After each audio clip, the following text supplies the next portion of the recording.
Kim eləyib bilirsiniz? Belədir. Xeyr. Bilmirəm axı. Mən də arkadaşım bunu.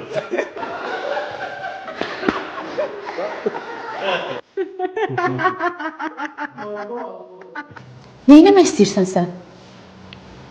Adətimizə uyğun istəyəcəm səni.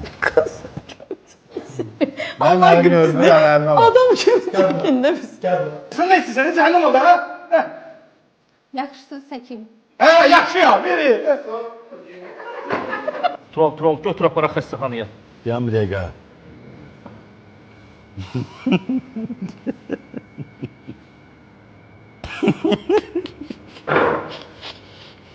Yaxşı bir dəqiqə deyəm.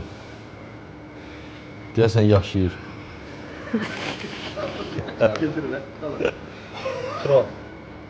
Salam. Robert sizsiniz. Salam aleykümlər. Nə deyim mən? Biz mi? Boş versin.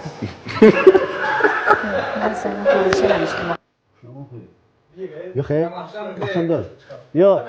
Axşamı xeyir zə. Axşamı demə. Gündüzdür ha. Axşamı demə. Gündüzün xeyir ha.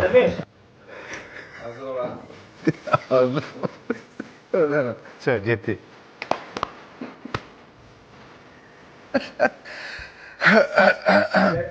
Çamadanlar nədir?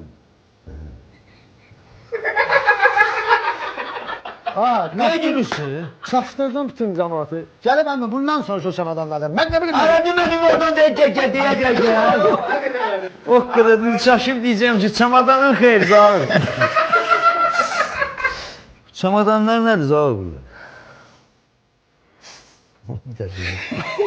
Əmi, qurban olayım. Biraz belə deyək. Sən sonra veyrə. Nə edirsən?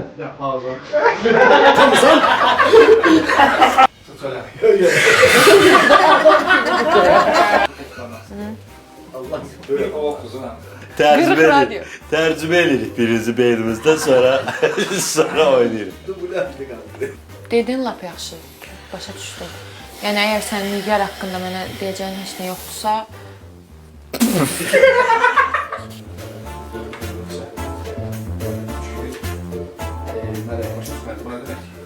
Yatmısan gözündə yuxu hələ də qalıb. Niyə də? Darayka. 3-2-1.